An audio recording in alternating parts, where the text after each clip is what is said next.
தமிழினுடைய உரைநடை பத்தி நம்ம இந்த வீடியோவில் பார்க்கலாம். தமிழ் மொழியினுடைய உரைநடைனா வேற ஒன்றும் கிடையாது.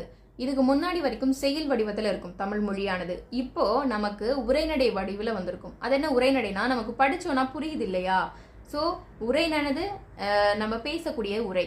அதே நடை வழக்கத்தில் வரதான் உரைநடை அப்படிங்கிறது. நமக்கு படிச்சா புரியுது இல்லையா? செயல், இப்போ எக்ஸாம்பிள் உங்களுக்கு செயல் பகுதியெல்லாம் படிச்சிங்கன்னா உங்களுக்கு புரியாது. அப்போ உரைநடை எழுச்சி பெற ஆரம்பிக்கிறது எப்போ அப்படின்னு பார்த்தீங்கன்னா, தமிழ் மொழி 20ஆம் நூற்றாண்டில் தான் இந்த எழுச்சி பெறுது. ஸோ இப்போ நமக்கு சிற்றிலக்கியங்களுக்கு அப்புறம் ஒரு கேப் வருது. என்ன பண்ணுறாங்க அப்படி பார்த்தீங்கன்னா, நிறையா தமிழ் அறிஞர்கள் தமிழுக்கு தொன்றாற்ற வராங்க.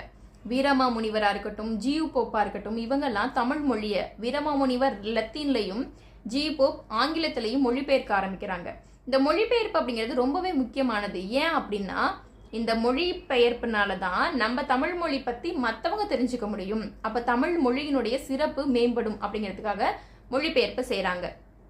உவே சுவாமிநாதர்லாம் என்ன பண்ணாரு தெரியுமா? ஸோ நம்ம தமிழ்நாடு முழுவதும் போயிட்டு ஓலைச்சுவடிகள் இருக்கும் இல்லையா? ஏன்னா செயல் நூல்கள் எல்லாமே ஓலைச்சுவடிகளில் தான் எழுதப்படும்.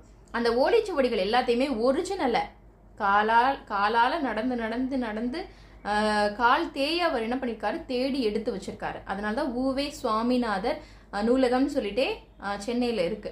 ஸோ அந்த ஒரிஜினல் எல்லாத்தையுமே பதிக்க ஆரம்பிக்கிறாங்க. சரிங்களா? ஆறுமுக நாவலர், சிவை தாமோதரன் இவங்கெல்லாம் பதிப்பு, அதாவது தமிழ் மொழியை பிரிண்ட் போடுறதுக்கு ஹெல்ப் பண்ணியிருக்கிறாங்க.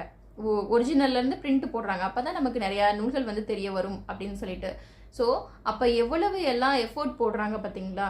ஸோ மீனாட்சி என்ன பண்ணுறாங்க, மகாவித்வான் மீனாட்சி சுந்தரனார், பரதிமார் கலைஞர், அப்புறம் மறைமலை அடிகளார், இவங்க எல்லாமே தமிழ் மொழிக்கு, தமிழ் மொழி அப்படிங்கிறது சமஸ்கிருதம் கலக்கக்கூடாது, வேறு மொழி கலக்கக்கூடாது, வட மாநிலத்தின் மொழி கலக்கக்கூடாது அப்படின்னு சொல்லிட்டு அவ்வளவு தனித்தமிழ் இயக்கத்தெல்லாம் கொண்டு வந்திருக்காங்க.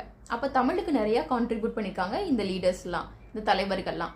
இதுக்கப்புறம் தான் தமிழ் இன்னொரு வகையான எழுச்சி பெறுது. தமிழினுடைய செயல் வடிவம் மாறுது.